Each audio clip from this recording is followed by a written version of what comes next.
Yo, what up? It's your boy Mack Wilds. Right now you're tuned into HHRFD. Hip Hop Reviews for Dummies. Dummy. It's your boy Fridge, chilling here with the homie Mack Wilds. Yo. And we gonna get caught up, talked about his recent album, and pretty much get a little history about him. Yeah. All right, now, even though I know you're known from The Wire and stuff like that, what came first? Was it music or was it acting? And since acting blew off, you took that route? It was music. I was, my dad sings, my sisters sing, my brother raps. Okay. I've been around music my entire life. Okay. My grandfather sing. The line just goes. It's crazy. But I kind of fell into acting first. Okay. My older brother was doing acting first. I remember seeing him on different commercials and things. I remember he did a commercial with Rocket Ishmael, and me being a little kid, I'm looking yo, Rocket Ishmael was the man.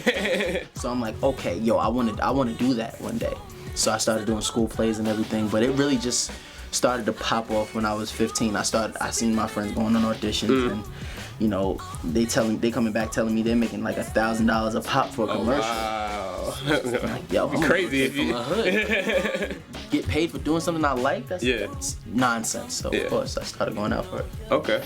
Now, the transition, since you were doing, acting for a decent amount of time, was it difficult once you went back into to doing music? No.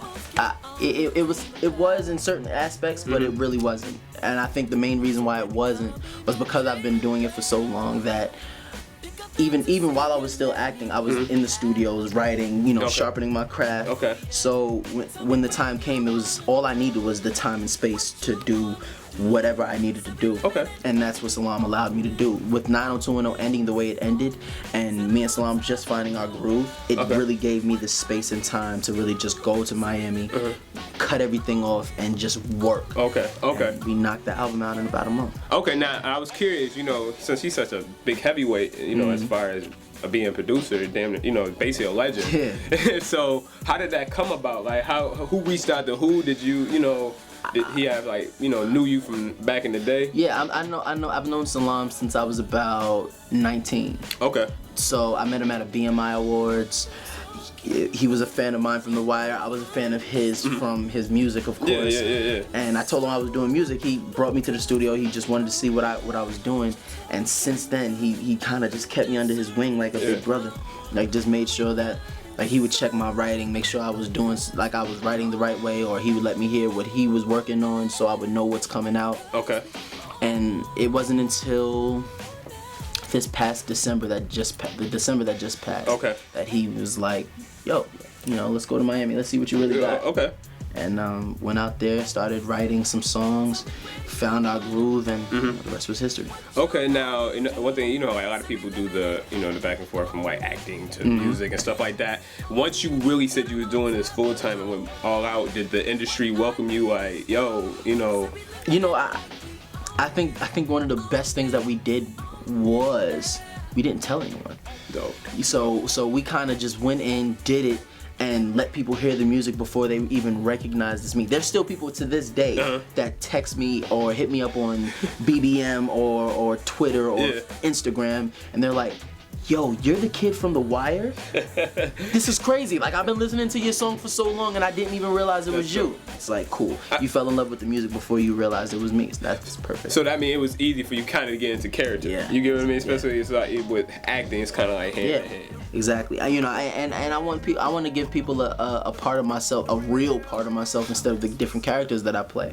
So thus the name change. The name change was it came from it's my middle name. It's Tristan Paul Mack Wilds. Okay, dope. So my family calls me Mack. My friends back at home call me Mack. It's this music is personal. You about to come in my crib and chill, so you might as well call me by my name. Yeah. I want you to get one-on-one with me. Exactly. Okay, I feel. Now, one thing I noticed from the album is you kind of pay homage to the early '90s. Yeah. You got that gritty, but yet you know what I'm saying. You still got that smooth with the R&B feel. Yeah. Was that on purpose, or is just how the vibe of the album went?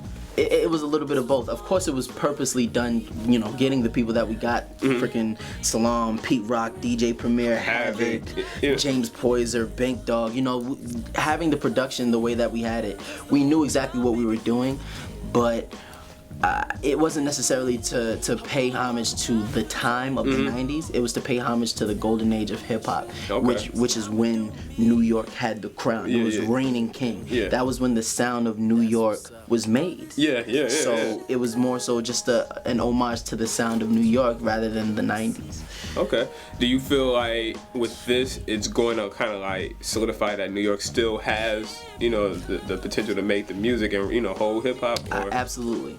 You know, I feel for an R&B record, this is a pretty damn good hip hop album. I came from, I was vibing out to it on the way here. I was like, yo, this shit in. That's when it went in. So that's a dope project. Now, a love story. What's the you know, the story behind that? I feel at first it's because it's an ode to the city. It's kind of like my love story to the city, but it's also different love stories intertwined within the music that I've went through. You know, different love, loss, I don't know, the growing pains of living in the hood, etc., or the fun things about growing up in the hood. You know, being like it's the land of the wild things. So it was just. It was really just showing all of those different facets of my life, but also paying homage to the city. Now that the album is complete, you know, do you feel like, you know, you've done it, and you know, do you got like a little tension release off your shoulder? Absolutely. Like I feel like I just watched my wife have a child. And we, you know, it's a beautiful baby. So. Yeah, I'm proud. You know, I'm very proud of this album. It really came from a real place, and for people to be gravitating to it the way they are, it feels good, man. It feels really good.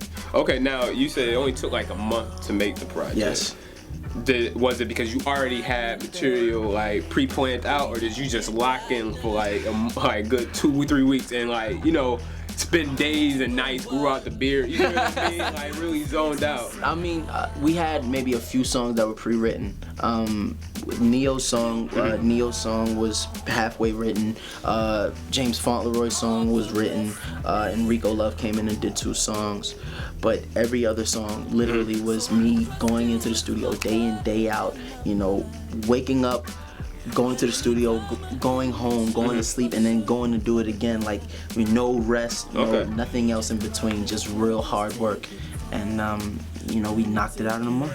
Okay. Now, one last thing would be, how does it feel to you when you look at your peers or look at the producers that, you know, since you're working with legendary producers, how does it feel to be like, yo, he's that one? Honestly, it's an honor. It's an honor. You know, these you know, the guys that. These are guys that I've been listening to my whole life. Like freaking Pete Rock did "The World Is Yours." These are guys that these are guys that were like, yo, you made some of my favorite records. These are records that I my life. Exactly. So for them to love and to contribute the way they did, I feel honored, you know. Among everything else, I feel honored and just amazed that they would even take the time out to help, you know, a young Staten Island kid. Dope. Well, anything else that you got going on? I mean, I know the project just came out, but like anything else that we kind of look forward to? Just more music. Okay. Probably jump on a few features soon. You might see that. You know, maybe some touring. I'm probably gonna do some touring, you know, in the next couple months, and you know, just more music, more feeling, more creativity, just goodness. All right, dope. Well, it's Fridge from HHRD, chilling with my man Mack Wilds, and we out.